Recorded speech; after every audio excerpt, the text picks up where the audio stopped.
Hi dear students, my name is Rabiyeva Moxidil and I'm a teacher of the Department of Translation and Language Studies at Bucharest State University. And my subject is the practice of reading and writing, and the theme we are going to discuss today is descriptive essay writing. And first of all, we should analyze what is the descriptive writing itself.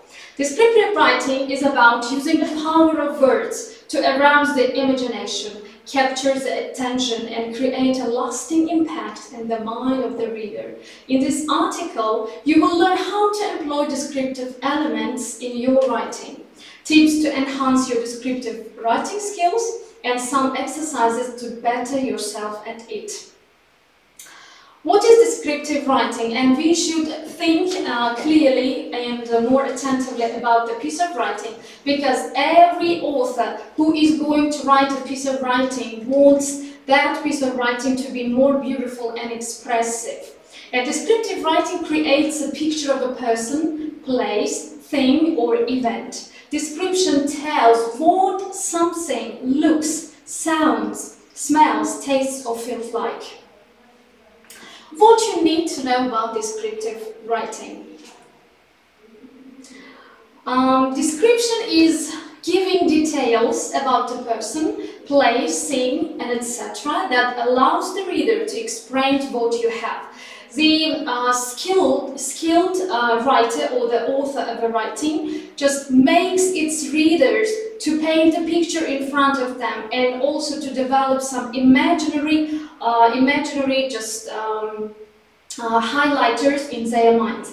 In order to create a good description, you must appeal to the five senses, as we can call them as sensory items, and create pictures in the reader's mind. The author or the writer who is going to write a piece of writing should create word pictures. You already use adjectives in your writing, but you want to be even more creative. You want to create pictures in their mind, word pictures or imagery. Imagery does not only include what you see, it also includes what you hear, smell, taste, touch, and even feel. And these kind of feelings can be called as sensory feelings. Your reader must be able to close their eyes, listen to your words, and create a mental image of what you are describing. Some descriptive details to consider when describing an object, and I think everybody of us in our lifetime have recurred so many times to piece of writing, because when we were at school, and teachers always asked us to write something about, like your favorite teacher, your favorite person in your life, or your favorite meal, or the restaurant you have visited just recently. And we have experienced these kind of activities, and also we have done some tasks. Some descriptive details which helps us to write a descriptive essay. They are colors. You can while describing any item or anything you are asked to describe, you can use some colors to identify what it was like, and also the shapes. Maybe the item you are going to describe maybe in a cube shape. They can be triangle, they can be round or circle, or the cone shape, and whatever. And also size. And for just describing the size of an item, or the house, or the playground, you can use some big, huge, immense, tiny, giant. You can use these kind of adjectives and the synonymous line. And also texture. And texture of the fabric. It can be silky, it can be rough, it can be hard, and this kind of adjective just makes your piece of writing feel more expressive. And also some descriptive details to consider when describing a person. And now it is like an everyday task which is asked to be done or to be completed by students, because it is so usual that your teacher may ask you to describe a person your favorite person in your life, or even your lovely moms. And you should include in your piece of writing facial expression and how your mother looks, and also physical appearance. About her physical appearance, she may be slim, she may be a bit plump, she may be a bit overweight, and while just describing her physical appearance, you should know, and you should also make the use of all collocations, you know, how to describe that person. And attire. Attire means just giving the decoration to a word or to the person you are going to describe. And also gestures, body movements, and what kind of gestures he or she may use during their just everyday, on a daily basis. And descriptive writing usually doesn't show, they show and they don't tell everything. The most important things to remember when you are creating a description is to show, not to tell. And what does this mean? In the next slide, we have got some ready-made extractions and for comparing. For example, scenario 1. If you are writing about someone who is excited about going to a party, how would you describe this? Simply say that he is so glad, or he is so happy to have the permission to go to the cinema. For example, in the example A, you can see she was excited when her parents gave her permission to go to the party. And you know, in this scenario, in the A part, you can see that her feelings and her state of being is described so simple.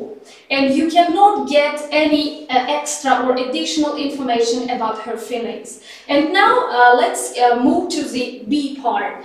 Her eyes widened with surprise, and her lips parted as she screamed with delight when her parents said yes. And in this example, you can feel how she felt when she got the permission to go to the movie.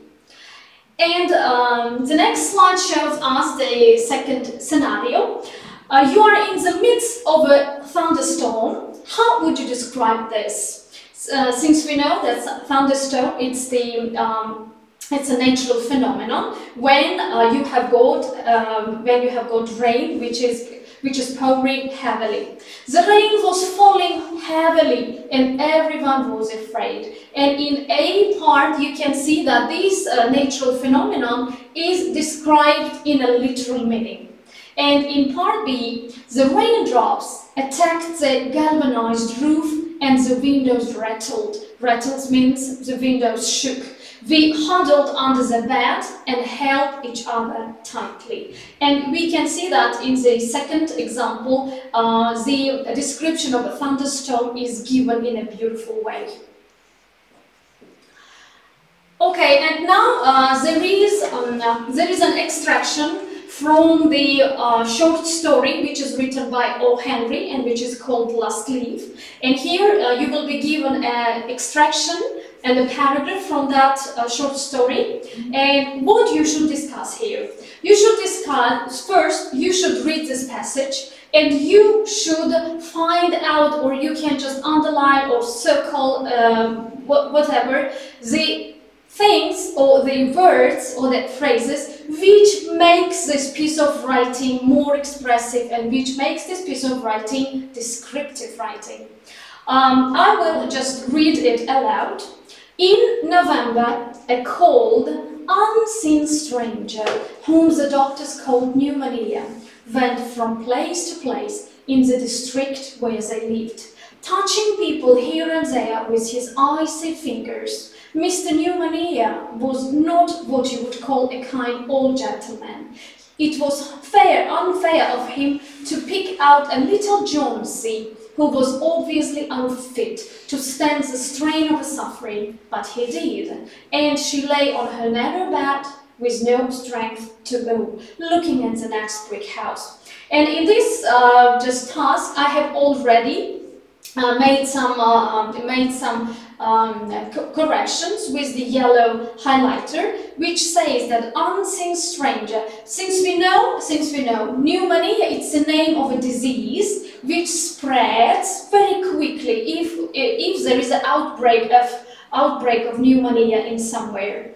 An unseen stranger, and we can see there is personification as the stylistic device. Personification is used to describe that disease which spreads quite quickly, and it is personified. And also touching people, since we know pneumonia is an abstract noun, but when it is personified, it means that it has the shape of a person and it has got legs and arms. And also it means touching people means when Mr. Pneumonia, when the personified, the name of a disease is personified like Mr. Pneumonia, and when he touches people with his icy fingers, it means that that people got infected. And also, Mr. Pneumonia was not what you would call a kind old gentleman, because being gentleman or not, being gentleman or rude or impolite or polite, and they are the qualities of a person, and it cannot be ever used for diseases. But in this extraction you can see that Mr. Pneumonia comes as a personified name of a disease. And your home task will be to read that piece of extraction from that short story by O. Henry, and also make your own corrections and find out what kind of stylistic devices were used. And also, the next assignment is think of a strong memory. It may be an embarrassing moment, an exciting moment, or maybe a memorable moment. Write a descriptive paragraph that details this memory.